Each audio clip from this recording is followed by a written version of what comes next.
Now, let's go under the hood with the Nordstrom's Motor Medics. Welcome to the Under the Hood Show. We are glad to have you with us. Russ Evans is here to answer your automotive questions, as is Shannon Nordstrom.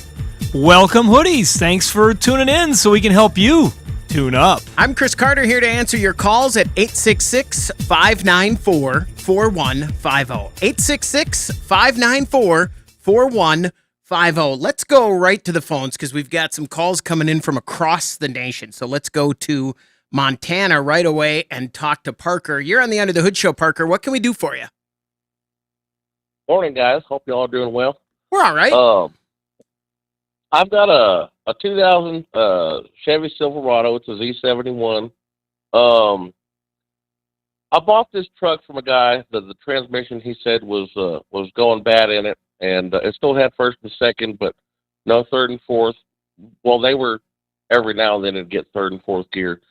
Well, I had another truck that I rolled over a couple months ago that had a good transmission in it. And I've never had any problems with this transmission. I had it rebuilt in 2018 by a transmission guy down in Texas that I've used. Drove the truck up from Texas last year, no problem. I put that transmission in this truck. It drove fine for about 100 miles, and then it started. I started noticing it was slipping in overdrive, and then it got progressively worse and worse. I was able to put my scanner on it, and I'm able to read all the solenoids and everything that says it's working in the transmission. But then the other day, I got a code. It's I think it was a 709 or a 710 or something like that. Basically, the torque converter lockup, I guess, gets its signal from the brake switch. And I changed out that brake switch, and it's still getting the same code. But I know you guys have said before that the cruise control doesn't work in this truck either. So that's why I was kind of leaning towards. I know you guys have said that. Anyways, this truck has LED taillights on it, and I'm wondering if maybe that could be causing a problem with that circuit for that code. 100% possible that could be causing the problem. Seen that a number of times. The resistance that's put into that circuit that is needed for that feedback loop on the cruise control and the brake switch is predicated by the factory incandescent bulbs. And so when you do buy an LED replacement bulb, you have to make sure that you have one that has the factory resistance built into it. And they make different styles and types, and some of the cheaper ones do not consider that at all. All they do is concentrate on glowing and not going. Yeah. And so we have seen this a number of times. I've had it happen myself on a vehicle that I bought and had the exact same problem. So I definitely would get factory bulbs back in there and then reanalyze your situation. Was it the one with really expensive bulbs and you tried to go budget? Yeah, it is. And I don't mean that's normal. But I do need to ask you, when you switched out this transmission, what year was the other truck? The other truck is a 99. I'm actually a mechanic. I've been working on cars my whole life, but I'm new to the 4.060s and electronically controlled transmissions and all that stuff. So the transmissions I know match up between 99 and 02 for the Chevrolet trucks. So I don't think that's the issue with it. But I went out and I ordered a transmission from Summit a couple weeks ago. It just came in this week, and before I put it in there, I just want to know what I need to look at to make sure that everything's going to be okay before I throw this thing in there with the stall converters that I bought. Well, just kind of going back on your initial install, I just want to check a couple more things. You're right. That interchange is not a problem if you make sure you match up the switch on the side of the transmission. Sometimes you have to switch that to match the one that came out, the Prundle switch, some of that stuff. But the units themselves, I think you can use them from 99 to 06 or something like that, even though some of the used parts interchange says differently. The aftermarket remands are a bigger range. Did you have any problems in that old transmission? Was it all burned up, the old one that came out? Was the fluid all gross and stuff? Or what did you find when you took the old one out? The fluid was kind of dark, but it doesn't look terrible. Did you switch out the transmission cooler, or did you hot flush it, or did you do anything to make sure you had the proper flow when you were done, or didn't bring sediment into the other unit?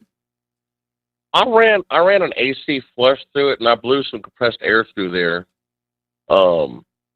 and I think flushed it out pretty good. I didn't get any kind of shavings or anything out of the cooler when I did it. That's good. I mean, that's better than a lot of people that completely ignore that and don't do anything, and then they dump the material from the old transmission right into the new one. We see that happen way too often.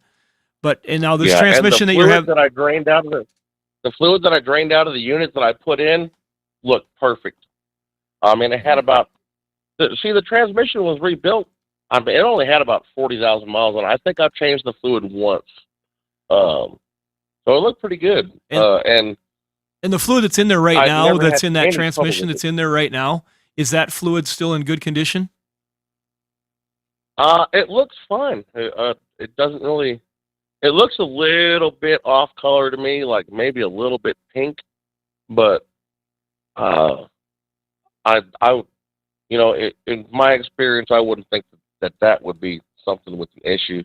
I'm just wondering. I'm really thinking that that switch might be, because how much of an issue is it for the transmission to go in and out of lockup when you're in overdrive? Oh, it'll go right in and out of lockup if the computer tells it to. You got to make sure the computers. I'd be more concerned, instead of the switch and all those things and what might be going on, is reading the scanner to see what it shows. That scanner, if there's a problem interfering with those LEDs, it's going to say on the scanner it is not engaged or it is engaged right there.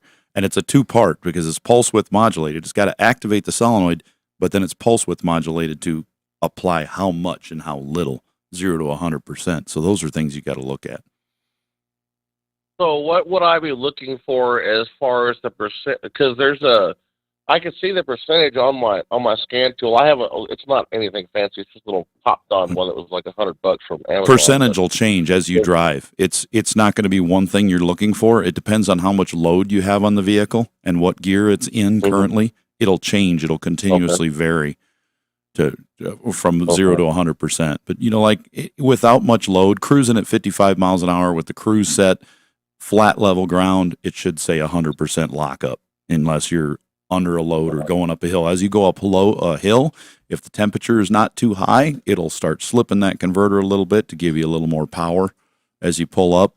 And if it's got plenty of little load on it and plenty of power left and the temperature's down on the trans, it'll go ahead and lock it up fully. Yeah, the transmission, the sensor of the transmission, it never really got over 170. I think the highest I ever saw was 179 degrees for the fluid temp. So that's good. I know really the good. transmission isn't burning up. It's running at a good temperature. It's just something's making these things not want to go, and I just want to figure it out before I throw, you bet, $2,200 worth of transmission in. Yeah, it sounds like you've got a plan. You got a backup plan, but maybe you don't need to use it. Let's do a little more analysis. Get that scanner out. Look at those things. If you want to just be lazy and just change the bulbs back to factory and see if that changes anything, do that. Yeah, for sure. And good luck with this. And thanks for calling the show. We really appreciate you being a hoodie out there in Montana. Parker, thanks very much for the call. The rest of this hour, can we do it in English? Holy moly, that was that was way beyond. You don't like hearing pulse width modulated in the first 15 minutes? Holy moly, I could not. At first I was like, LED bulbs. I know LED bulbs. I was in too. Yeah. That's where I went. Me and you were like, okay, we're in on this. Then Russ, oh boy. All right, when we come back, we're going to go to Georgia and talk to Travis. We want to hear from you. 866-594-4150. You're listening to the Under the Hood Show. You decide if they know what they're talking about. This is Under the Hood.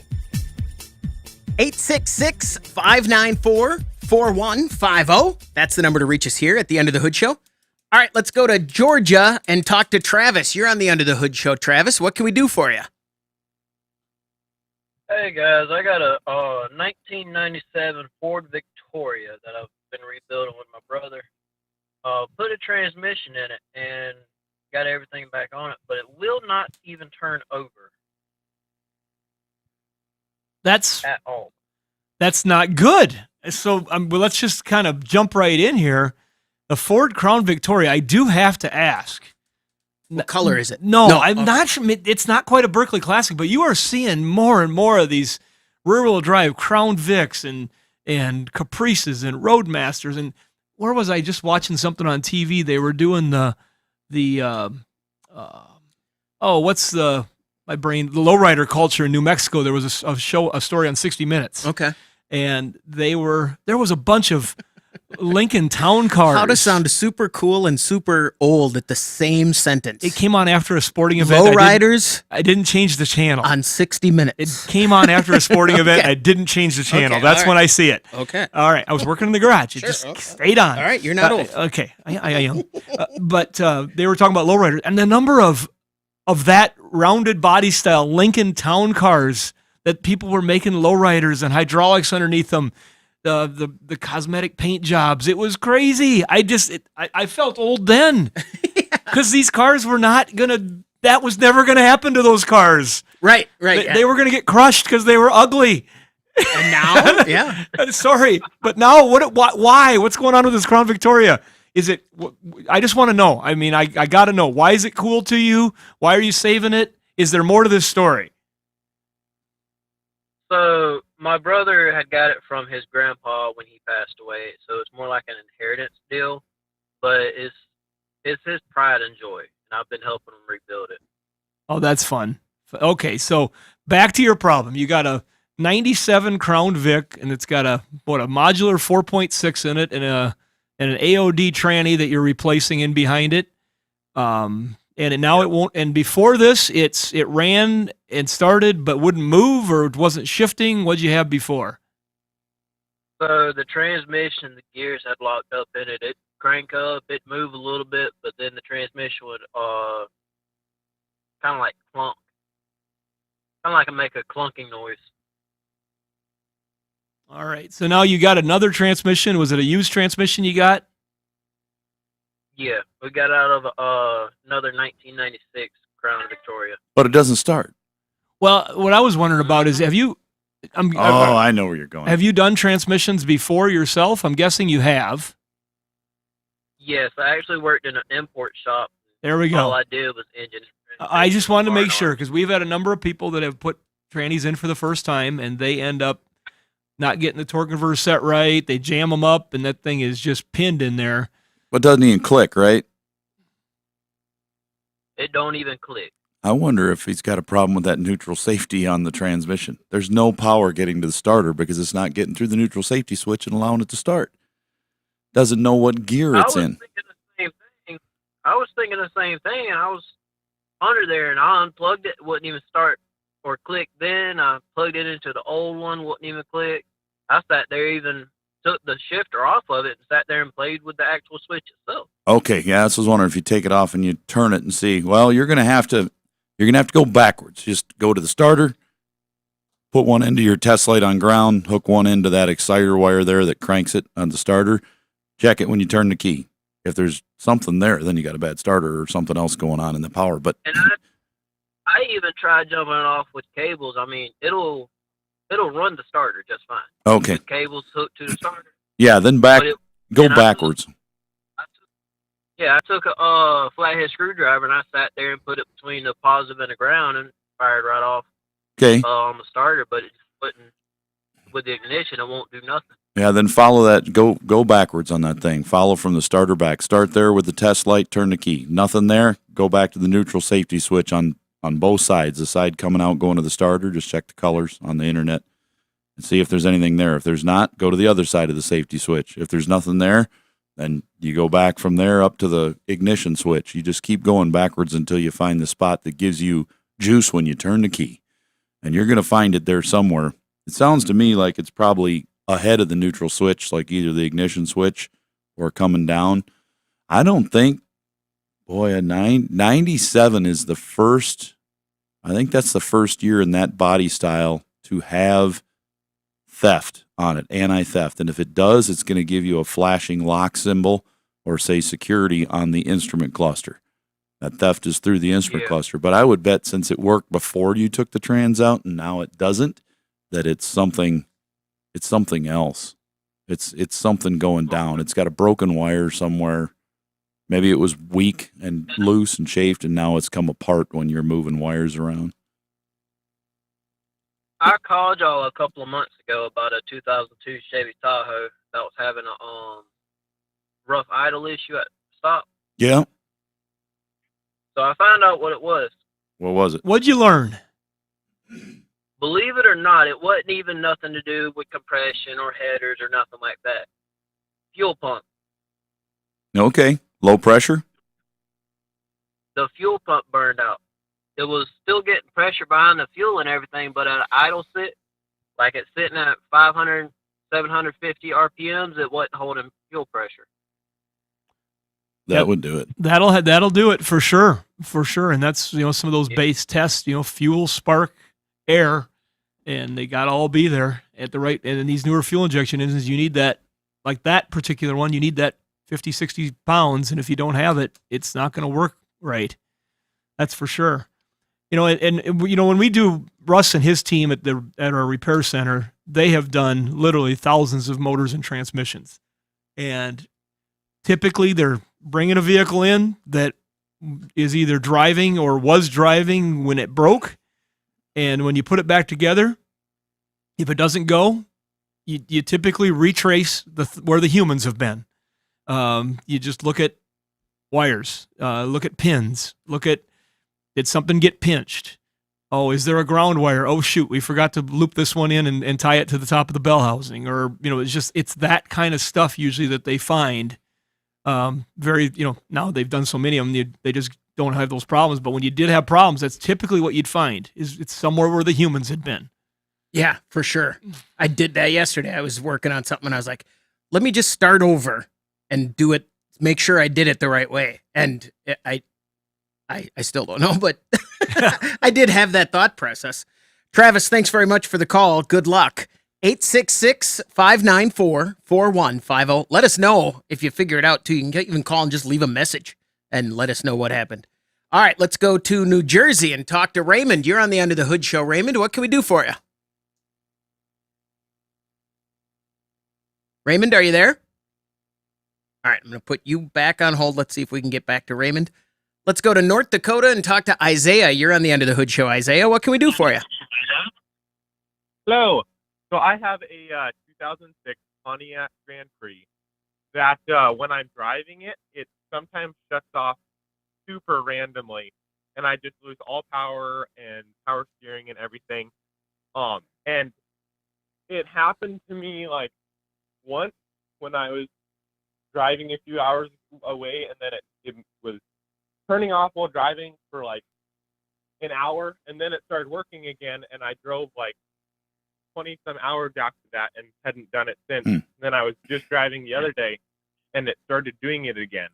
And so I cleaned the throttle body, and my battery posts are tight, and I also swapped the fuel pump relay and stuff. Oh, and also the cruise control at times goes out, and I lose it when it starts acting up, and it doesn't 100% shut off all the time. Sometimes it'll just like my RPMs will drop and it like almost dies, and then it starts up again without me doing anything, and it'll go, but it also dies quite a bit of the time. Boy, those engines, as many crankshaft sensors as we've put in on those cars for this exact problem, I'd probably be replacing that.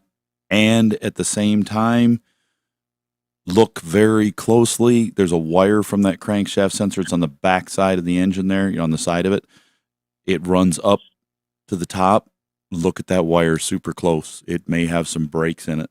And I said, if you find that that's just got some breaks in it, put a sensor in it anyways, because we see a lot of issues. But if it even glitches for a second going on the road, you'll lose your cruise. It'll shut off, and the motor may keep running. May not even stumble, but you can lose the cruise if it's real quick. But it can also cause a no start in there. Usually, if it's doing what you're saying it's doing, where it'll work sometimes and sometimes it won't, it's probably got a wire that's worn through or broken, got a lot of oil on it from oil leaks. When the crankshaft sensor itself goes out, usually it's off when it's hot, it's on when it's cold, or it's 100% dead. But those wires yeah, that can make it come and go. I'd just look real close at the wiring for that sensor. Follow it back about 2 feet. Okay. There you go. Isaiah, thanks very much for the call. That's then what? Do you have to swap out the entire harness, or You cut it off. Dorman Products makes crankshaft sensors for those, and the plug-in sensor on the end. Okay.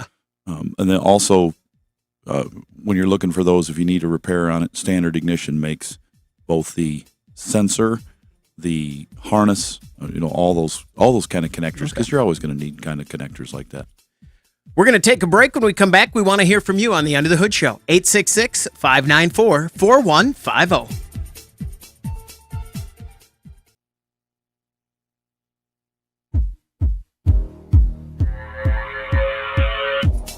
With over 2,000 episodes and over 200 stations, Under the Hood has the knowledge to make your car feel good. This is Under the Hood. 866-594-4150. Don't forget, you can, if you miss an episode, you can always find our past episodes on podcast, wherever you get your podcasts. And YouTube you can watch the show on our social media channels and YouTube. And if you subscribe to the YouTube channel and then join the hoodie fan club at underthehoodshow.com, you could win a hoodie. Like Scarlet Bowls, congratulations for everybody here under the hood and our friends over at Berkeley One Classics. They're celebrating 50 years of collector car coverage. And, of course, Universal Technical Institute, uti.edu. You could learn mechanics, CNC machining, welding, marine mechanics, all sorts of stuff. It's just, there's lots of good stuff. The computer track that goes into it, too. Yep. I mean, you're going to be all ready. People learn a trade. We haven't said this yet, but AI is going to screw you. If you're a computer I was going to go there too. It's going to happen. If you're studying to be a computer coder, programmer, that kind of technician, forget it, because you can see it right now. It's happening. But you know what? So far, the robots aren't fixing the car. They're not at the counter saying, "Oh, what do you need?" And you come in and you get your car fixed. You got to turn wrenches. Be a plumber. Be a mechanic. Be a carpenter. Be a electrician. Hands-on, and you know Mike what? Rowe is pushing this again so hard right And now. you don't come out with a $250,000 student loan debt from trying to be whatever that. Think about it. UTI. Go back to the beginning. UTI. Check them out. That was. Would that be considered a rant? I don't think so. Just maybe it's a a little fact. bit. Just an observation. It's not a rant. If it's I think a you fact. should. Kids, if you're listening, if you're in that area, I'm sure UTI probably thought it was cool. be an influencer. Be a digital producer, social media Yeah, influencer. We right. need more of those. Yeah. I think we need. I think if we could have an unlimited number of people that have low subject matter depth that want to be on podcasts, right. That's what our country needs. The AI is making its own. Yeah, you're right. It's all fake. Skip it. Yeah, that one won't Wasn't work there either. just a band recently that they came out and said, by the way, there's a bunch. we're fake. There's a bunch. Yeah. And Yeah. they proved that they made a semi-good hit. They had people, and they said, none of it's real. It's over. We're not even here. No. This This whole isn't show even- was AI generated today. Yep. That's not true. That's not true. If you could if be, you though, watch I the bet, yeah. video on a YouTube, you'll see the flaws. Yeah. They're human flaws. They're not those Right. AI flaws. They wouldn't put this on. 866-594-4150. Let's try Raymond in New Jersey again. Raymond, you're on the Under the Hood Show. What can we do for you? I got a 2005 GMC Envoy XUT. Oh, really? Oh. Yeah, a weirdo. That is a weirdo for people that are listening. They're like, why are we going, ooh? Yeah, the XUT was just a weird little vehicle that We've they never made. had one in our shop. Yeah. Well, didn't we do a body swap on one? Not that it came into our shop. We've dismantled a number of them. Yeah, we've seen them, and I've had customers like pull in to drop somebody off, but we've just not had one in for an engine or something like that. How Not long that have they you don't need 'em. owned your Envoy XUT? Google it if you're not sure what it looks like, people. It looks like an Avalanche. Actually, it belongs to a friend of mine. And I'm working on it for. I Well- replaced the window controller on the driver's door about a year ago, and it was working fine. And all of a sudden, it stopped working. And I saw a video that said something about it needs to be programmed. Is that true? If you replace a window module, yes, they have to be programmed. I don't believe that the window. Ooh, maybe. Which switch is it? Pardon? Which door switch is it? The driver. Driver front. I think that one has to be programmed because that also has the. So the way that system works is similar to the Silverado that year. The driver's switch has a module in it, has to be programmed. The passenger switch actually is your receiver and transmitter for the tires, the tire pressure monitor, and your door lock receiver is in that, and that has to be programmed. So that might have started in 06 in the truck. Yeah, but this might have done it in 05. This is like a Cadillac. Yeah. You know, they had some technology that was a year right before. Yep. They did some crazy stuff in that. They were thinking that this Envoy XUT they had also talked about a Cadillac XUT, and then they went with the Escalade ESV, like the full size. You know, the Avalanche and all those things were more popular than the small ones. But I think that's going to have to be programmed on that. And a lot of times what will happen, you'll put them in and either some of the functions won't work or nothing at all will work. I've had them where the driver's window wouldn't work, but all three others would work because they were not part of that auto system. How long's the Envoy been around? 02. Gosh, that does not seem, that doesn't compute in my brain. It seems more recent than that. That was a big breakthrough vehicle for GM with the Trailblazer and the Envoy and then the Buick Rainiers. So, Chris, you've got people right now that are like 18, just graduated this year, and they're out for their summer. And I can think back, you know, in high school, and if I was out for that first summer, I'd be thinking, you're talking about like a 1965 vehicle. Yeah. You know, we put that in perspective. That seemed old, didn't it? Right. Yeah, for sure. When did that Envoy come out? 02. Yeah. Raymond, are you set there, Raymond? Did that make sense? Programming. Yeah. Do I have to go to the dealer to get that programmed? You can go to any place that has a computer capable of programming. To get into programming, you know, you need to buy a interface that's going to cost you about $1,500. You need to have a good computer to put the software on, which let's say $1,000 for that, and then you have to pay every time you want to program something. I wouldn't recommend that Raymond. No, don't do it. Bring it here to South Dakota, but could you do it? Oh yeah, yeah. I'm just saying that there are people, there are shops out there that have made that investment to do it. Heck, there's people that have done it for their own car if they have a tuner and you don't want to play with their car. But yeah, you could. So I'm just saying that because it's so affordable, a lot of shops are doing it. Yeah. A lot of shops don't want to do it because they're scared of it. They're like, I don't want to mess with programming, or they're just, I'm not going there to. yet. I got other stuff I'm going to do. But therefore, there are a lot that do it. Raymond, thanks very much for the call. Good luck. When I searched, you said Google Envoy XUT. XUT. Here's the first two things that popped up. The GMC Envoy XUV was even weirder than you remember. And the second one is the weirdest cars ever made by GM. So there you go. That's what it talks about when you Google that. So there you go, Raymond. 866-594-4150. Let's go to Louisiana and talk to Kelly. You're on the Under the Hood Show. Kelly, what can we do for you? Good morning, gentlemen. I have a 2018 Honda Pilot, 90,000 miles on it.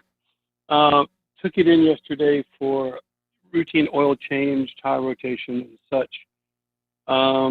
These are some of the recommendations they made, and I just want to run it by you guys because I trust your opinion on things. First of all, timing chain and pulley. They're recommending at the next service at the tune of $1,700. And I know y'all have talked a lot about it, you know, the nightmares of timing chains or timing belts, rather braking, and wanted to get your opinion on that and maybe a couple of other things. Well, timing chains in general, they used to be the greatest thing since sliced bread. Would just be like, hey, timing chains will last forever. Get one of those instead of a belt. But now, because of oils and because of lack of changing and emissions and all sorts of things, we're seeing a lot of chains fail. So we tell people, if the engine's quiet and all is well, you're great. You don't have to do anything with it. But if you got a chain that rattles on startup, which is probably what they heard here, we don't recommend changing this as a maintenance item. But if there's any noise in it, if they changed the oil and they heard it rattle when they started it, or they started it up just to bring it in and they heard a little rattle to it, they're recommending that it should be changed. So when they start making noise is equivalent to a timing belt that's 5 or 6 years old with 80,000 miles on it. It's a time bomb. It's like, you better change it if it's showing signs of an issue. So we're seeing more chains that need to be done. We put a lot of chains. The Hondas aren't as bad, but we put a number of them on Hondas, small ones for 4-cylinders for sure. But we're doing a ton of them on other makes and models, GM, Ford. This just happens. Russ, I think what you just said is quite important. I would want to ask them, did you guys hear something?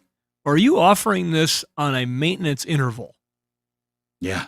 And another part of me says, doesn't that sound kind of affordable for putting a timing chain in? They're not horrible on this car. And it's a timing belt and tensioner is what the ticket says. Okay, that's a different engine then. Timing belt and tensioner, yes, you need to change that.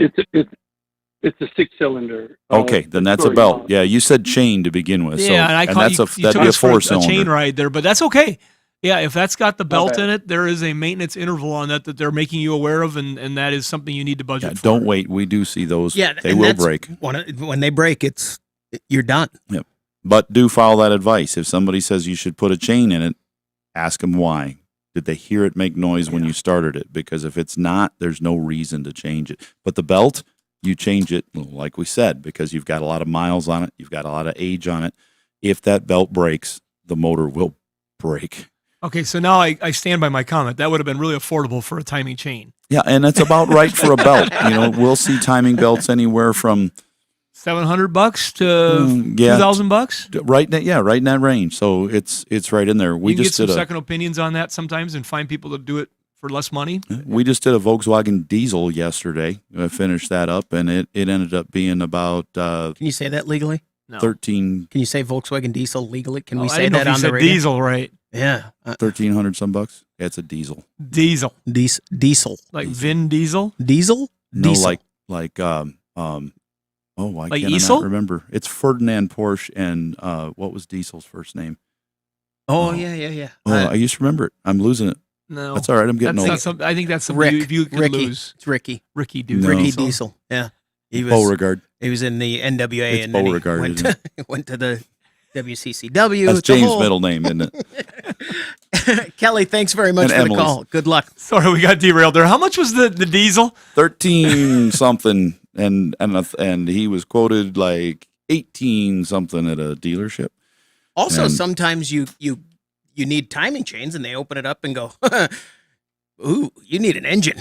Yeah, it's rare, but we have had probably 5% of them. We open them up and we're like, that is cut right into the block. There's problem. We can't put a chain on it. Like, I'm well, one why for not? one on timing chains being an engine.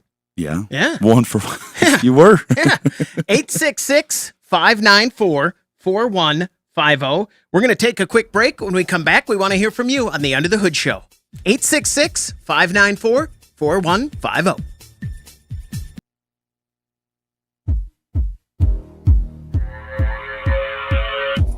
If your Band-Aid can is empty because you have so many dash lights on, you need to call Under the Hood. 866-594-4150. That's the number to reach us here at the Under the Hood Show. Let's go to Mississippi and talk to Chris. You're on the Under the Hood Show. Chris, what can we do for you? Yes, sir. I have it's an older vehicle. It's a 1972 Dodge Polara, Oh, yeah. and it's not it's not a very desirable car. People, but this car I found is immaculate, and I'm having the motor rebuilt. And the guy, I don't know the difference from. He's saying we use fully grooved main bearings instead of whatever. Is that a good way to go with the main bearing? I would. And Fully grooved? so when you're talking about this, we're talking about a main bearing that is just, if you're familiar with a bearing, it's a, curved half moon thing that sticks it. So they're smooth. which we have a lot of vehicles, and a lot of those Chryslers had a big groove in the main bearing to carry oil to help distribute it. It would come up in the center, it would push it out with oil pressure, and it would just give it more area to push out. Now, it doesn't give as much surface area for the crank to ride on, but I can't remember seeing a Chrysler that wore that thing out because of, in a car that's not 500 horsepower or beyond. So I wouldn't worry about that too much.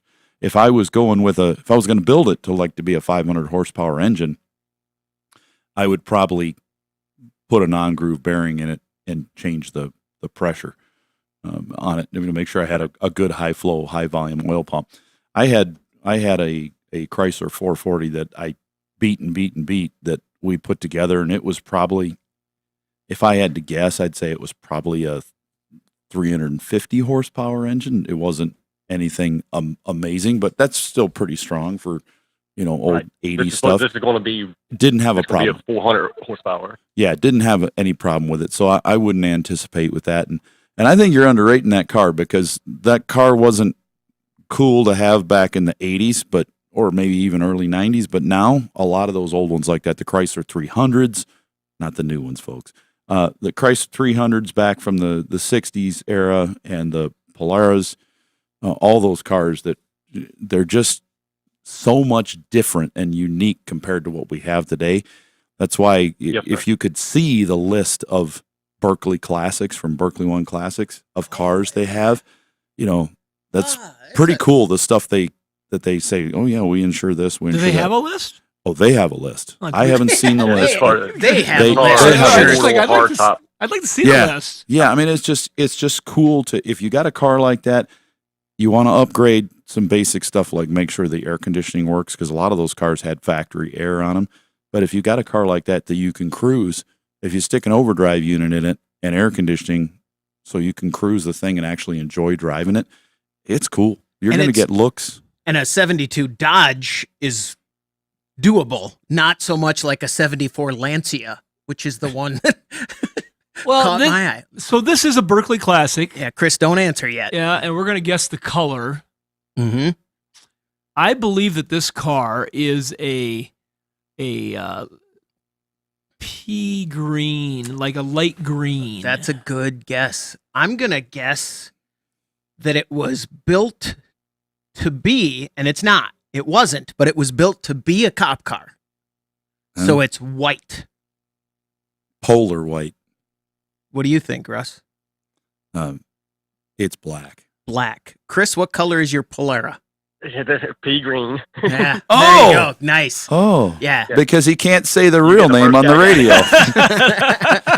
It's baby green, right? Yeah. Oh, I think we got to get him a hoodie for a Polara. Yeah. Yeah. Is get him a Berkeley hoodie, Doug. Classic. And I think we should talk to the guys at Berkeley One, the guys and gals. Maybe they need a little button on their website that just says they don't need all of them. You don't need the names or anything. Just look at the makes and models that we insure. Doug, I'm going to put Chris on hold. People might be intrigued by that to say, yeah, oh, I think insurance agencies are real forthcoming with their actuary tables and what they've deduced. They're super into putting that on the website. But they wouldn't have to put down. We have 5 72 Polaras. They just need to put Polara makes and models. They're not gonna go anywhere they near might. that. Maybe. And if you're wondering what a 72 Polara looks like, I just Googled it. It looks like all those big square cars back then, it's like a police car. Smokey and the Bandit police car. It's a giant square police car. That's exactly what it was. And when it came out in 1960 or whatever it was, it looks like a 1957 Cadillac. It looks like a Christine, a Plymouth Fury. Yep. It's big giant front end. Yeah, I forgot. That is the quintessential chase cop car in every movie in that era. Yeah, that's the one they wrecked in the Blues Brothers. Yeah. So you had the Polara, and then for the Plymouth, design, and then for Ford you had the LTD. That was their police car. Yeah. Crown Vic LTD type car. Mercury Montegos too. Some. And then but I'm talking about like the main line, and then you had of course Chevy had the Caprice. I think what I read is the Polara went from Chrysler to Dodge. It started as a Chrysler Polara and became a Dodge Polara. I think I saw that as I was glancing here. Let's go to New York and talk to Joe. You're on the Under the Hood Show. Joe, what can we do for you? Hello? Yeah, go ahead, Joe. Yes, I have 2012 Nissan Altima, and I've put a few dollars in the car just recently. Put a rack in the front and some shocks and springs in the back of the car. And I hated a line because I put new tires on the car, and there's a clanging in the back, and nobody's able to figure out what it is. One of the people suggested a subframe, but the bushings are gone, and so I have a whole list of things here that I'm going to try to troubleshoot. I don't know what direction to go. You don't. A clanging is. When does it occur? Every time I hit a bump. Okay. I'm in a city where there's a lot of potholes, so it doesn't take long before you start to hear the noise. And it's a clang, not a clunk. Well, it's hard to describe. Is it tinny, like clink, clink, clink, or is it clunk, clunk, like a thud? Is it a thud, like, hitting a bass drum, or is it like clanging a bell? It's pretty hard to determine which one it is. It is in the rear, and it only when you hit a bump do you feel it. All right, because those are two Hear the noise only when you hit bumps. big things. If it's a tinny, like chains, like the Crypt Keeper jangling chains, that could be a sway bar link. If it's a thud, it could be a bushing in the suspension. If it's a tin can kind of sound, it could be exhaust. That's what mechanics can drive a car and say, no, it's not that because it's doing this. It's not that because it's doing this. If it's a thud, it's probably got a bushing that's out. But this type of car, rear sway bar links, rear sway bar bushings, the links will clang, the bushings will thump. That'll all happen over bumps. Rear struts, but you've already said they've been replaced with the springs. Make sure they put it. Yeah, that should have been with the top plate and everything. Did they tighten them up when they put the new springs on? I would imagine they put strut and spring together. Yeah. I would never do a Right. set of springs on one of these cars without a whole assembly. Yeah, just do a ready more strut. work. Yeah. So that's probably done, but did they tighten it up? Maybe it's a little loose.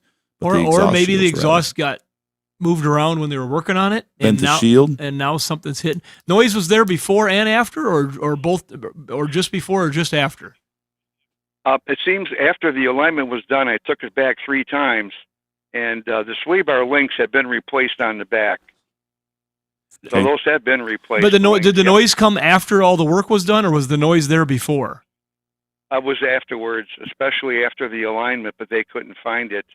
I would double check if I was working on it as a shop. I would double check the tightness of the components because those suspension components have so much torque on them that they can pull on them when it's in the air, and the car being in the air can physically pull down on the parts so you can't feel any looseness. We had one. Depending on where he took it, should he bring it to a different shop? I mean, or alignment should is be able going to to be. figure it No, the same shop should Yeah. work on it because nothing's worse than when they go somewhere else and they say, "Oh, we found this loose. They did a crappy job." It's, Yeah. you know They need what? to go for a Good ride. luck. They You need to could go have for done a the same ride. thing.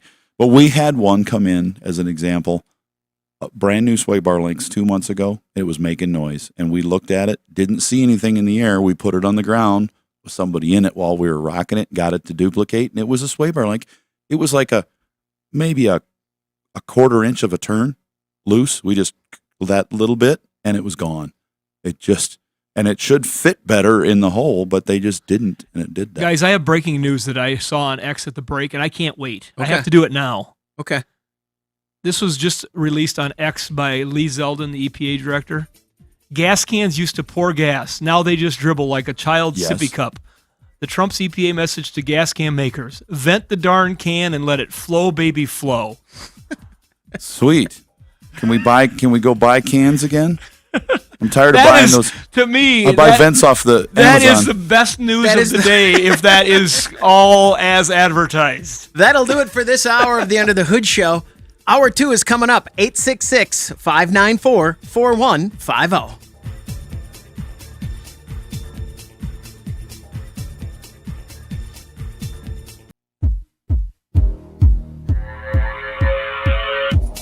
You're listening to the Nordstrom's Under the Hood Show with the Motor Medics, Shannon Nordstrom and Russ the Super Tech Evans.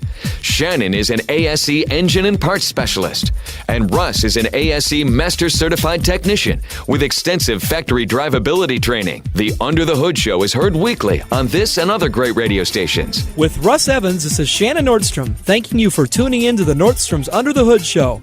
Have a great day, and remember, PTLA. The opinions heard on this program, based on the many years of experience of Russ and Shannon, are offered for entertainment value and as a guide to your repair needs. No guarantee to repair or cause is given or implied.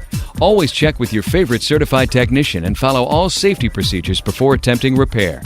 The Nordstrom's Under the Hood Show with the Motor Medics is reproduced and distributed by Prairie House Productions.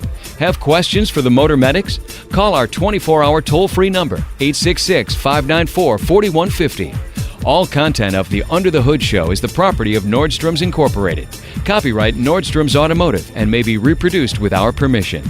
Now, let's go under the hood with the Nordstrom's Motor Medics. Welcome to the Under the Hood Show. We are glad to have you with us. Russ Evans is here to answer your automotive questions. Thanks for joining us under the hood. Shannon Nordstrom is here to do the same. Welcome, hoodies. Thanks for tuning in so we can help you tune up. I'm Chris Carter here to answer your calls at 866-594-4150. As I look at the calls that are here, they're from all over the country. So I think we should just get right to the calls. And then if we have time later, I can engage into automotive discussion. But I think right now, since we have a full board with calls from everywhere, let's get to them. Let's get under the hood. Let's start in Utah with Dave. You're on the Under the Hood Show, Dave. What can we do for you? Well, I'm trying to help my son, and it's not going so well. He's got a 2001 Silverado. He's had problems with the knock sensor code, like low voltage or something on bank 2. And so I've been heard for a few people to do like a relocation kit. So I did that, and I didn't know where to unplug the wire at, so I pulled his intake manifold off, and I see when he last did it, that when he put the wire harness in, he left it underneath the intake manifold, smashed it, so I figured I found the problem. But I did the relocation kit, new harness and everything. You know, I'm driving it to my work to get it to clear all the codes. I have a little cheap code reader. All the lights are slowly going to green. Shut it off. When I leave work, I plug the thing in, start it up, and there's a knock code. So I don't know how it gets knock codes when it's sitting in the parking lot.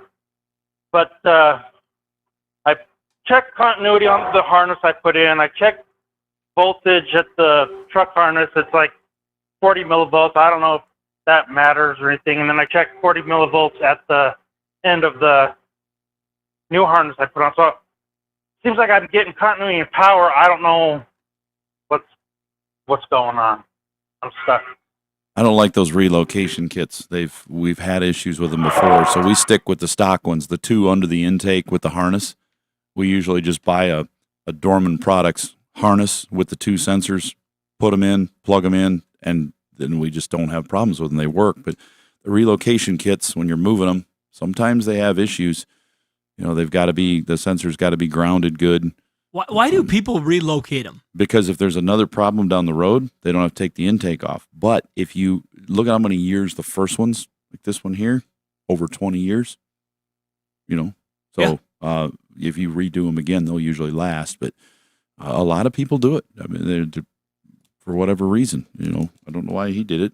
You know, do the engines start picking up knock when they get wear and they relocate it so it's not quite so sensitive? That happens as well. When they're in a different position, they're picking up different noises from the engine. There's different resonance, and there's some of these kits are not tuned like they should be. That happens. But I can tell you why the light came on when it was in a parking lot and it didn't while you were scanning it. You had the scanner on it, you were driving it. It set a background code as pending. It wasn't a full code yet, so it didn't set the code, didn't give you light. So when you turned it off and you restarted it and it immediately saw a problem with that circuit, it says, well, now this pending code is a full-blown code because it wasn't just a fluke. It was there. It goes through a restart cycle and saves everything. And on the second trip, it sets it. The only things it'll set as hard codes immediately are things that can cause engine damage, like Okay. a flashing check engine light right away, or a misfire will set immediately. It won't set as a pending code, but background codes, O2 sensors, NOx sensors, things like that, mass airflow can do that. But I got a feeling it might just be that the relocation kit you got, that sensor is too sensitive. It's picking up something now that it's in a different location, unfortunately. Okay. Can you just wrap it, like tape over it? No. Okay. Over the light, yeah. If it was mine and I did this and I had this come up, I would just try to take it off, return it back where I bought it, and say, hey, this is not working for me. I want to buy the kit with the 2 original sensors in the harness. I think they're close, similar in price for what they, the 2. I mean, you still got to pull that intake, but you can pull that intake on that vehicle in 15 minutes to swap it, But see, with the relocation kit, you were asking Shannon, see, a lot of people won't take the intake off to undo the original.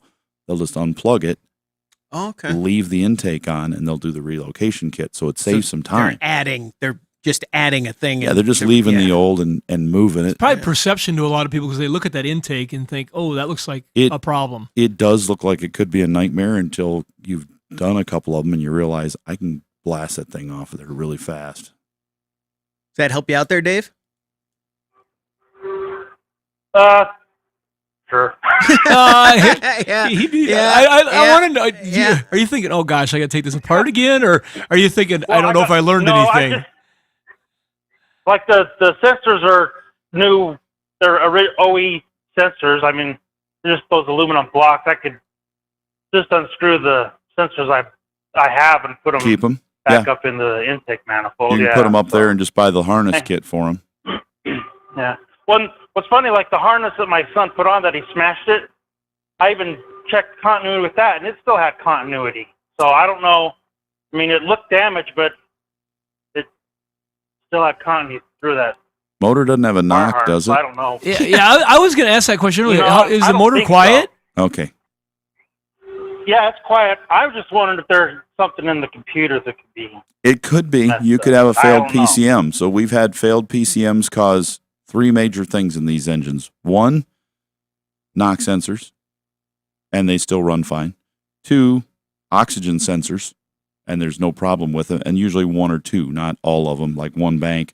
And 3, a charging system light saying the alternator wasn't working, the battery light was on, when there was no problem, the voltage was fine, and it all was PCM. Sometimes you could bang on the PCM with it running, the light would come on and go off. Other times we had to put one in and program it, and that took care of the issue. But they've had some PCM issues. It was, I can't remember what the number was on that computer, but there's a couple years, 01, 2, 3. It was the years with the cable throttle body on the LS engine. So 99, 2000, 2001, 2002, and then they started. That's when they could go both ways, depending on whether it was 6.0 or 5.3. But yeah, those had some. They weren't quite bulletproof yet. Dave, thanks for the call. I have no follow up. None? Not for Dave. No, I don't want to. I made that mistake already because he was right there going, I guess. 866-594-4150. We're going to take a break. When we come back, we want to hear from you on the Under the Hood Show. Car feeling ill? Don't want to spread it to your wallet? Call the Motor Medics for free advice. 866-594-4150. That's the number to reach us here at the Under the Hood Show. Let's go to Mississippi and talk to Shane. You're on the Under the Hood Show. Shane, what can we do for you? Hello. Hey, go ahead. Yeah. Oh man, it's great to talk to y'all. I have a 2012 Silverado that has 106,000 miles on it. It's my little baby. And coming home from Biloxi Beach last weekend, all of a sudden the door locks would start going up and down. It would rib up to like about $4,000. It would downshift. All kind of warning lights come up. the voltage went to nothing, and I automatically cut it off, hit neutral, cut it back on, and it's like it reset. Did it a couple times home. When I got home, the voltage meter was going to nothing, and I put a new alternator on. I thought it was alternator problem, and obviously that has not solved my problem. Where else do I need to look? Yeah, I'd be monitoring voltage while this is happening. Voltmeter right at the battery, see what you got, and then go to the fuse panel and see what's going on. Those fuse panels have connectors on the bottom side of them. They're bolted together, and I've seen some of those come loose and cause all sorts of wacky issues. Also, the big grounds that are on the back where the transmission is on the back of the block there, where those bolts go through, the bolts tighten up, they're studs, and then the wire goes over the stud, and then you put the nut on. Well, the nut may be tight to the stud, but if the stud starts backing out just a tiny little bit, like even just a, an eighth of a turn there, that's enough. It'll get grease in there and lose intermittent contact. ground. Yeah, Shannon had one of those on a body style, a GM truck like that, and then the nut was tight as can be, and we pulled on it, said, no, the ground's fine. And then we got to digging deeper, doing continuity checks. We're like, that wire's got to be broke, and we went all the way back to the source and went, oh, it's not broke. The stud was turning in the back of the block that held the transmission on, but the nut was tight to the stud. So that was it. It was just and it fixed everything. You had problems with air conditioning, vents weren't working right, and it was just doing all sorts of wacky stuff in there. The battery, when pretty it fresh. Does that, battery, I've had the truck for 2 years, and I bought it. It was a garage baby. It's set in the garage, but and that's the way I'm treating it now. I'm 34 years old. Yeah, for these, we'll call that a newer vehicle with a computer system in it. Clarios is one of our partners, and they're always recommending an AGM battery because it can take the heat better, and you guys definitely get some heat down there, and it breaks them down inside. And so that battery is like your uninterrupted power supply for your home computer. It filters out the infrequencies of AC voltage. everything going on, and you need to make sure that's in good shape too. Okay, another question. When Carol's acting right, she wants to act right, the voltage is up above 14. Is that where it should be running? And Yep. About 13.8 to 14.5 is pretty normal on a Silverado truck. Was Carol a name right when you saw it, or did it develop over time? Carol, a buddy of mine, I woke up one day and decided I'm buying me another truck. And when I buy something, I'm married to it. I love this. The wheels fall off. Well, at least your truck's not named Karen. That'd be a problem. And a buddy of mine told me his brother was retired, and he was selling it was his wife's truck. They was getting a SUV and this and that, and he hated his brother's wife. And I thought I am so glad maybe I asked this question. And I bought the truck. She did not want to get rid of the truck. That was her truck. And she told me, she said, Shane, better take care of my truck now. She gave me these evil eyes. And I'm like, the truck's named Carol. I think Biloxi with evil eyes. Oh, there's the story could go on. Maybe that's why it's acting up. Yeah. Maybe she jinxed you. It could be cursed. Shane, thanks very much for the call. Good luck. Hey, I've got to throw in, I've had a note here that got sent to our automotive recycling business, and it came into the Under the Hood show. It said, thank you for your wonderful show on Nordstrom's Automotive. It's a real treasure. Though I am a musician with no interest in auto repair, I never miss the show. on Super Talk Mississippi every Saturday at 3. It's such a treat to listen to the conversation. Thank you, Ray Shannon. Oh, there we go. And All right. but we had a Mississippi phone call. I thought it was a good time to bring that note out That's that I've cool. been camped on for a couple days. There you go. Shane, thanks very much for the call. Good luck. 866-594-4150. Let's go to Nebraska and talk to Brad. You're on the End of the Hood Show. Brad, what can we do for you? Gentlemen, I visited with you last week. I was up in your part of the world, and I found out your cell service isn't any better than it is down here in Nebraska. So today I'm going to try it again. I've got a 82 Corvette we talked about last week, the collector edition, and the first thing Russ said is go buy a fire extinguisher, which didn't give me any warm and fuzzies. You caught that. You caught that part. You caught that part. I could hear you guys. You just couldn't hear me. Right. But, Russ, I did a little internet stuff this week, and like the fuel injection, replacing those, that looks fairly straight up and fairly available. But you mentioned an idle injector, and you said you couldn't get those. But Cold I start. couldn't find any information. Yeah, cold start injector on the Start. Okay. Yeah, and that was on the ones that had it. It was right in the center of the intake there. Yeah, not all Crossfires had that, if I remember right. Okay. All right. Well, Tune I'll ports look at all that have 'em. sometime. The other thing that I read, evidently is fairly common, is the plate that holds the mounting plate that holds your injectors, where that fastens to the intake manifold that bolts to the heads. Evidently, they have a lot of seal problems with that. Mhm. The original ones must have just been siliconed, and now somebody offers a gasket to put in there. Well, that would be somebody, it's like anything else. They've re-engineered it as time goes on to say, hey, we fixed this problem. I want to point out, he said something there at the beginning that threw me. He said cell service, not self-service. I thought he was... That's what I thought he said. I thought he was first. throwing shade on our self-service to start with, and I was going to wait. I was like, oh, I get it. He goes, so my phone doesn't... Cell service. Yeah. Brad, Service. I was up between Brookings and Watertown, and your interstate is awful fast, but your cell service up there ain't so great. We outrun it.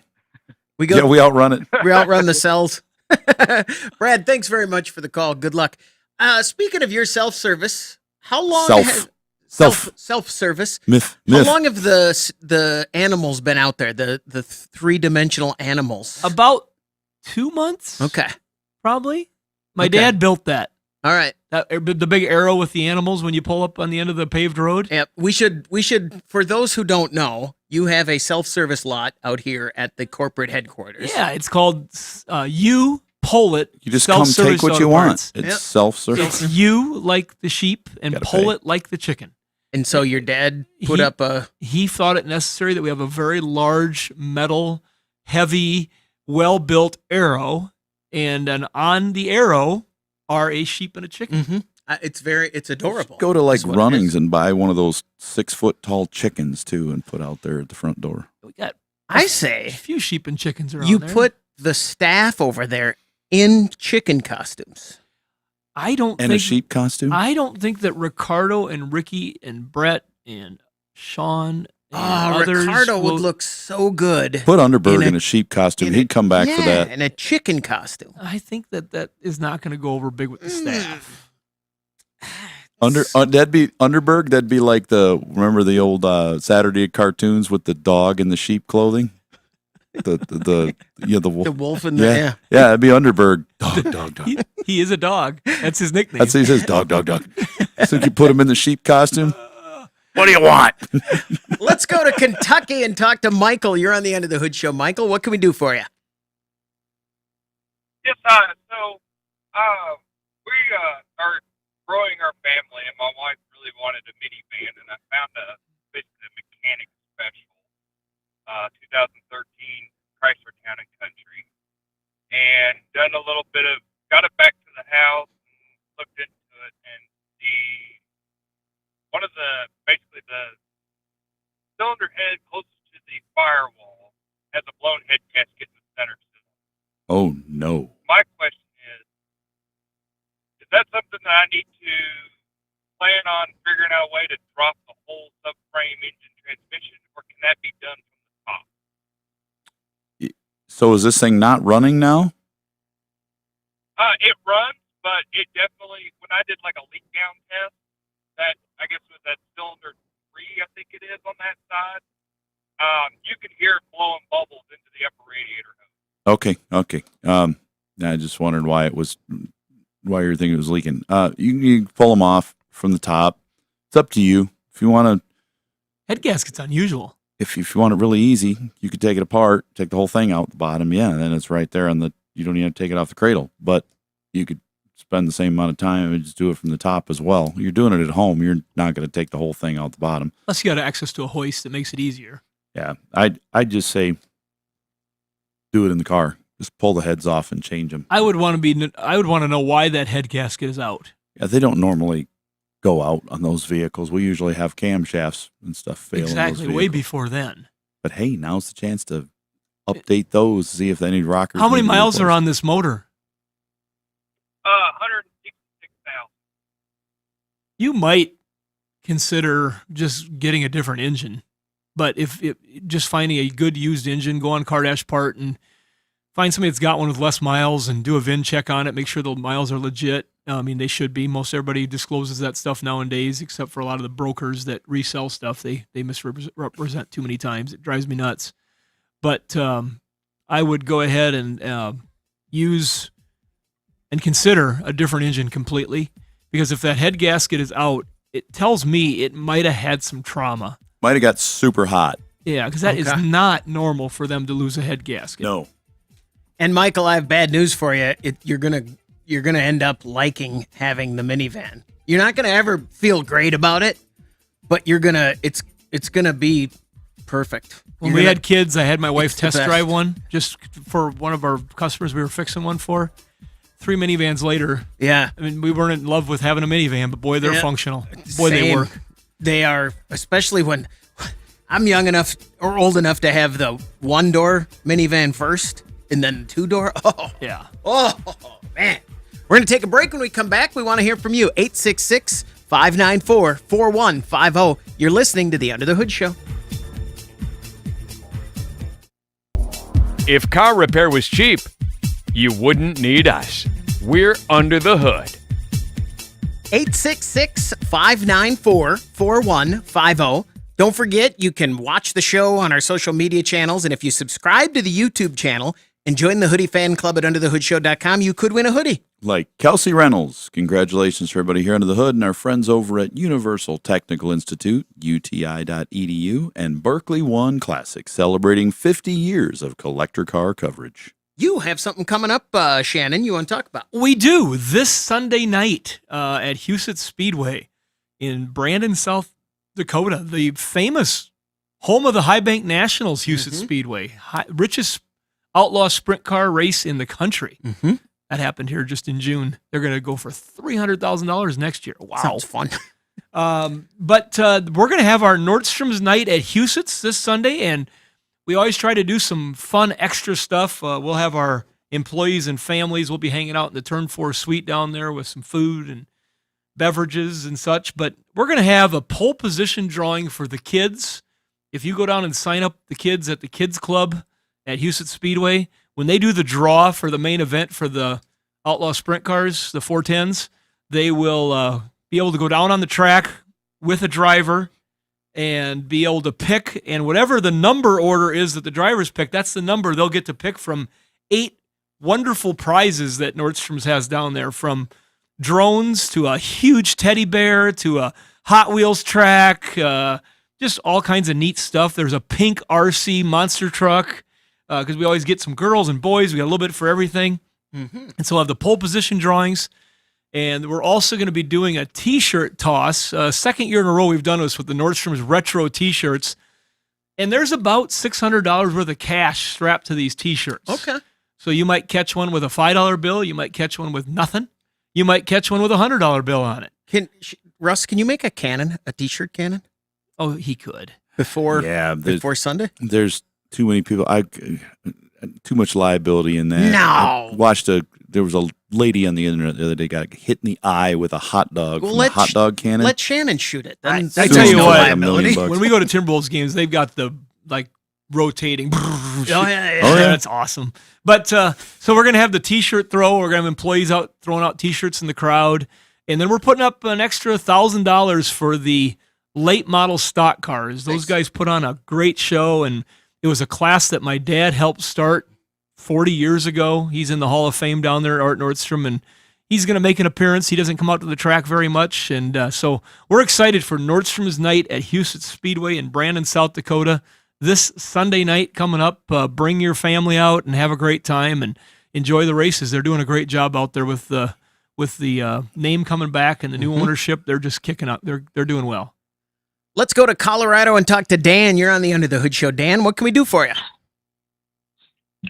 Hey guys, good to talk to you. I've been listening for years, but this is the first time I've ever reached out with a problem. Cool. Thanks for calling. No problem. So I've got a 2014 Raptor SVT. It's got the 6.2. It has 222,000 miles on it, so she's been a good truck. But I'm having a few little issues with it.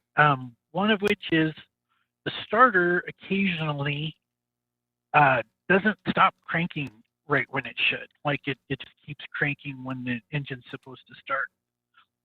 And I don't know where to start on that. I started with a starter relay, and that didn't really seem to make any difference. I got a couple of other questions if you want me to keep going, or if you want to stop on that one. Well, the starter, you need to find out first if the voltage is being taken away when it should, because that's all computer controlled. You need to put yourself a voltmeter on the starter, crank it, and when it keeps cranking, did the voltage go away and it kept cranking? Because if it is, it might be, the Bendix might be staying out, holding it engaged, not releasing it from the flywheel because something's worn or it's too tight. If that is if you pull that thing out, if you were able to reach in there and pull that gear out to the flywheel, it's going to start cranking, because the way that works is it's got a magnet on it. As soon as you put power to it, the magnet pulls that out, and then as it pulls it out, it makes contact with the starter wire coming in and the motor wire to start spinning the starter. So if it doesn't release and go back, it can continue to go. Those points can be burned in the starter, and it's rare that the computer will keep cranking that engine when it's done. As soon as it senses that it starts, it shuts it down. So, and the most likely culprit would be the wear item. The starter. The starter. We've seen a couple starters do that, so that's possible. Question 2. Cool. That was a great explanation, Russ. I was looking at you just like, that's a great explanation. Okay. It was. I actually, when I was younger, worked at a place that rebuilt starters and alternators. Oh. So I'm familiar exactly with what you're talking about. Okay. With Bendix, so that's a great answer. Thank you. Second one is the remote starter and the battery, the key fob. Put a new battery in it, and it just seems to be losing range. Like I'm to the point where I've got to be within about 15 or 20 feet of it to get it to start. Might be that the Where key might be a fob's good worn. place to go on that? Key fob might be bad. They wear out with age. They're in your pocket. They get humid. They Tossed around. Yeah, they get beat up, and that's why you can buy them so cheap. Factory ones are super expensive, but you can get these aftermarkets. I bought some the other day and you get 4 of them for $14. I was like, that's pretty cheap, depending on the model. Yeah. These were cheap for a right. 06. And your hardware store might have them. Yeah, sometimes you can pick them up at like Ace or something. I got a second one from a keysmith, a locksmith, and it does seem to work a little bit better, but he could never figure out how to make it do the remote start off the other key fob. That should be automatic. It must have been a wrong key fob, because if the key fob matches the model number and you program the door lock portion, the remote start will automatically work. So you can buy some of those that look the same. A lot of people will make that mistake. They'll go to eBay or Amazon. They'll buy a key fob and it looks the same. So same number of buttons, same remote start, hash, and all that stuff. Then they get it and they program it. And when they hit the unlock button, it opens the trunk instead of the doors. And then the trunk button is the remote start. It does weird things. So you've got to match. We used to sell them here a lot, and we would sell them by part number. Don't order one of these unless you order it by part number, because if it doesn't work, you own it. It's a cheap unless enough it's part. old enough that there's some general. We've done that. The ones I bought, you were like, just go get anything from that year range, and you'll be fine. Yeah, the really old ones were all the same. Yeah. Cars, trucks, didn't matter. So I saw somewhere on YouTube, someone was showing having to go into the system, the My Key system, Mhm. to program each key to remote start. Is that a thing that I should try to do with the other fob? Yeah, I think you got to turn it. You got to have it on, but I think if it's either on or off for all keys, if I remember right on the My Key.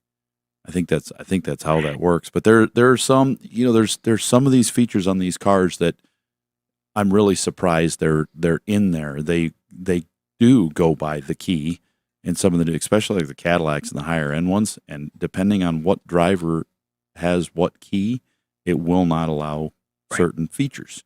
There is one car, I was reading it the other day, I can't remember which one it is, but I think it's like a Lexus or an Acura type, that kind of thing.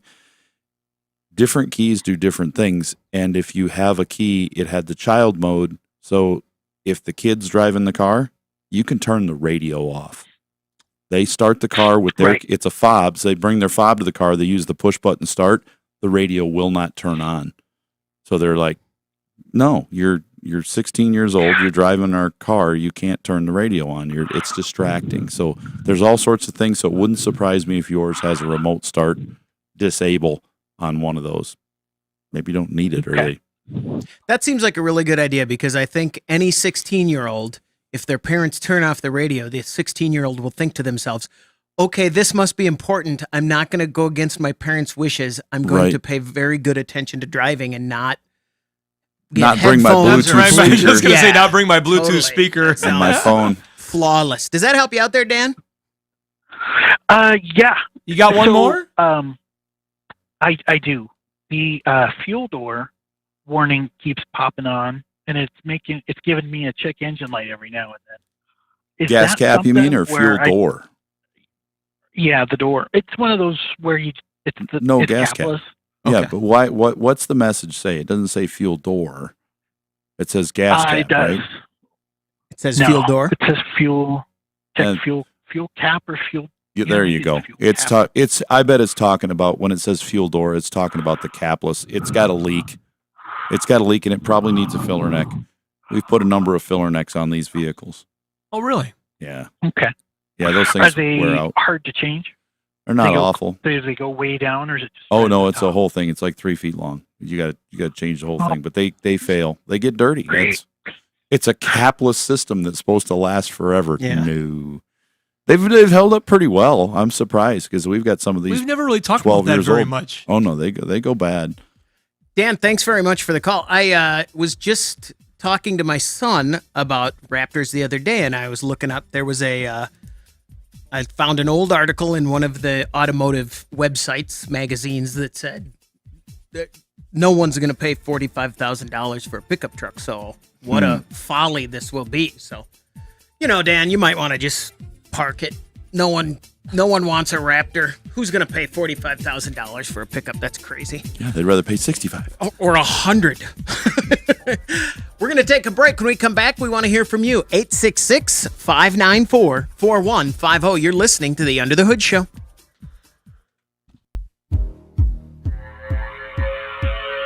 If it needs more than duct tape, you need Under the Hood. 866-594-4150. That's the number to reach us here at the Under the Hood Show. Let's talk to Jason in Minnesota. Jason, you're on the Under the Hood Show. What can we do for you? Hey, guys. Okay, so I have a 2021 RAV4. It's a hybrid model. So I'm noticing, I bought the car, I think it was off of a lease or something, 2-year-old, but it's always done this clacking noise, and I always thought it was something loose, like hitting, a panel underneath or something like that. But recently I drove cross country, and I had time to find out what this is, and it seems like whenever I'm next to, like, there's a big truck in front of me, or to the right in front of me, I hear a clacking noise.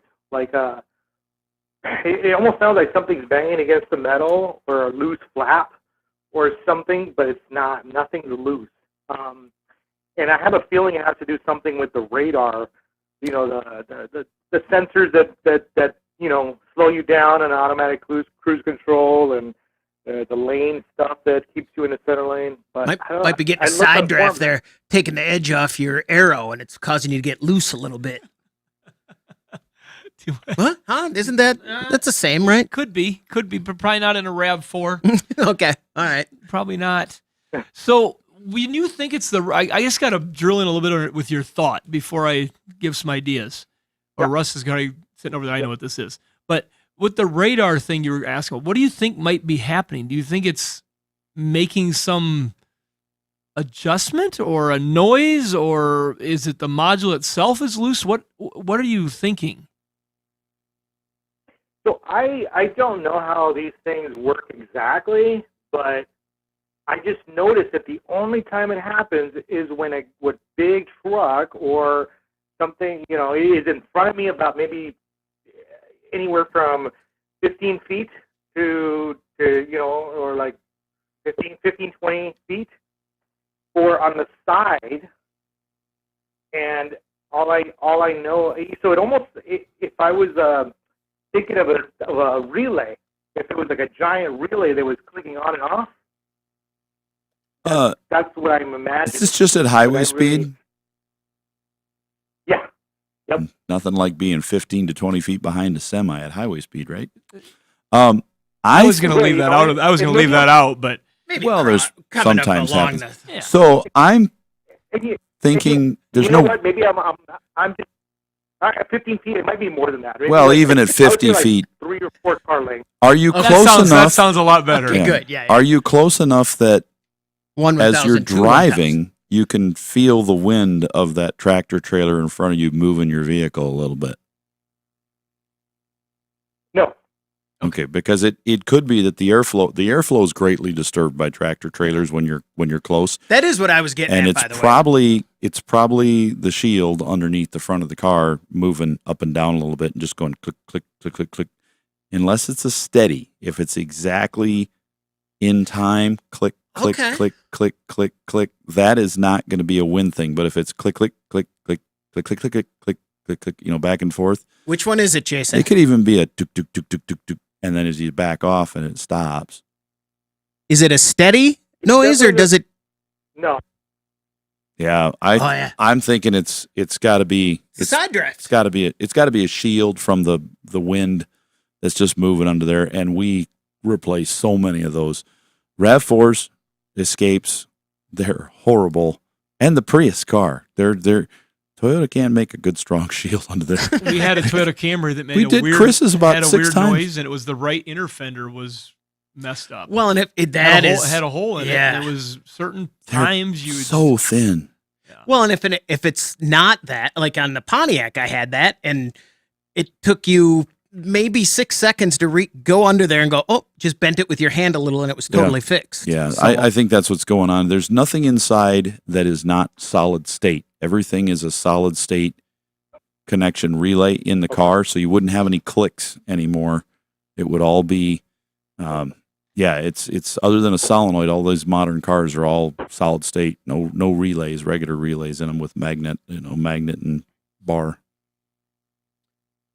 So what he needs to do is It has to be up on a hoister. The next time tuck they change in the oil. behind the semi at 15 feet, and then lean out under the vehicle and see if you hear it coming from out the. And you're going to be on the passenger. So start on the passenger side. Put your left foot over like you're delivering the mail. And then should he? Or no? maybe don't do that. Wrap a rubber band around your cell phone. Yeah. Let me see if I can get my kid to do that for me. Yeah. Don't do it. How many Chris, kids you got? If you got see the one thing on to, the internet where the mechanic got killed about 10 years ago doing that? Of course not. I mean, of course I saw in a it. parking lot with a door open, hanging out, looking for a U-joint, and the door hit a car that was stopped. It was parked in the parking lot. Don't bring that up. Don't do that. Don't do that. Ever lean out of a moving car. I will say that is what I suspected at first. When I it's in talked to about get the sound oil guard. change next time, just say, hey, I got a loud noise on there. Do you see if you see a shield hanging down somewhere? Just let me know if you see it. They're not going to diagnose us, but Or a couple clips that have come out. Or and so yeah, it's have you looked under there yet, chafing. Jason? they may have changed the oil and taken the clips out of the shield to change the oil. 'Cause you have to do that. I'm pretty mechanical. I do my oil changes, so I actually just did the oil change when I got back from California, and I looked underneath. Everything is tight. I mean, everything is like underneath. It's just plastic, and it's all pretty tight. Nothing is loose. The only thing I'm going to change is check the wheel well. I don't think I've checked those really Check it out. good, but everything else underneath is just tight. Yeah, our Camry was a right inner fender that just drove us a little bit nutty with the noise that it would make. The two Priuses we've had probably replaced 70 of those. That's exaggeration. Yes. 6.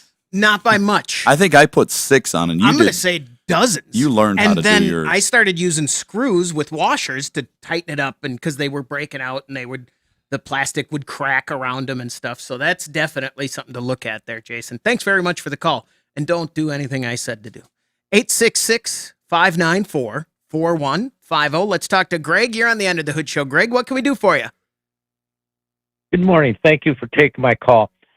I'm in the market for a newer Jeep, like from 22 on up, and I'm wondering if there's any specific year I should be watching out for and what problems I might encounter.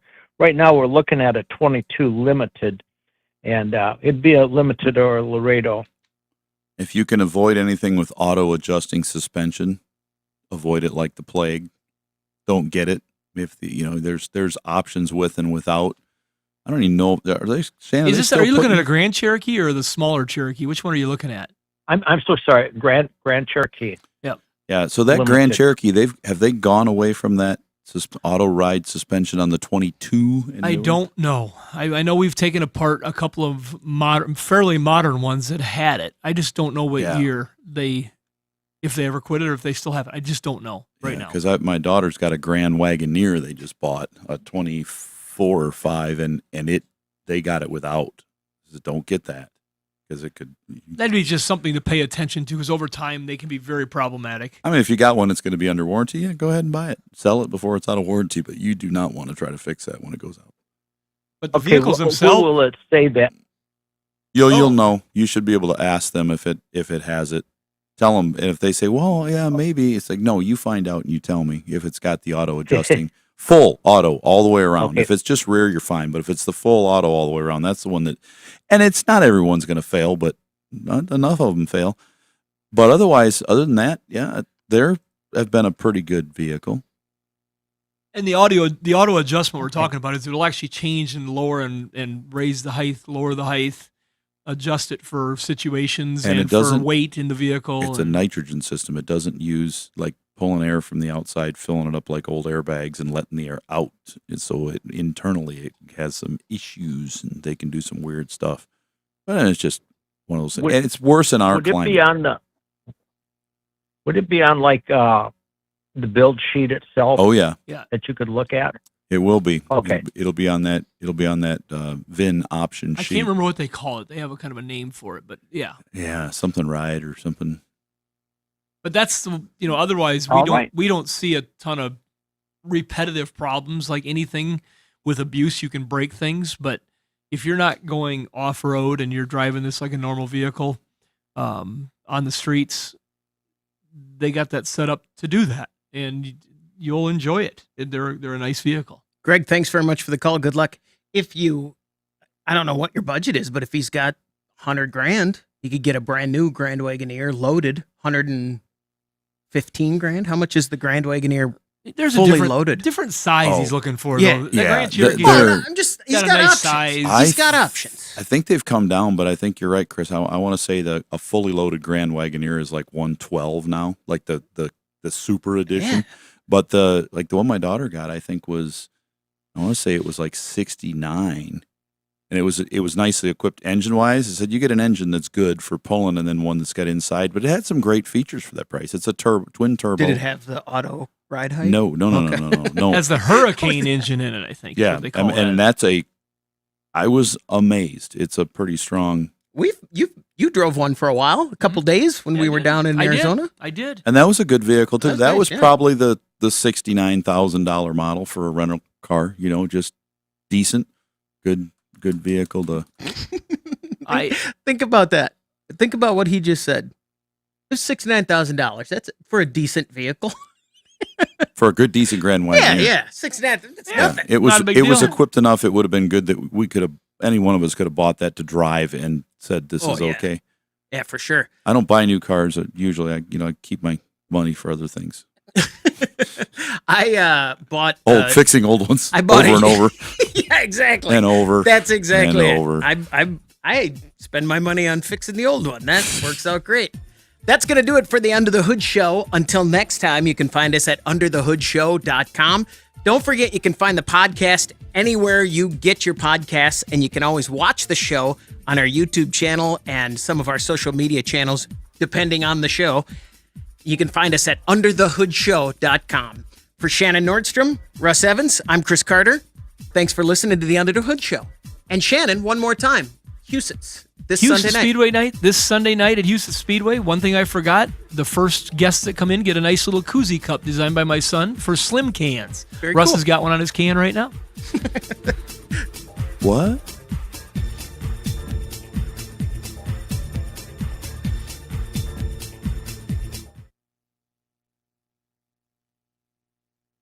All right, this is the after show. I don't think you'll see. Can I put that on the YouTube? Let's see if I can put that up, and will it affect anything? No, we're good. Okay, it's up there. Oh, that thing? Yeah, we're you can good put now. that. Okay. The crawl. All right, let's go to here. Let's go here. Let's talk to Jim. You're on the Under the Hood Show. Jim, what can we do for you?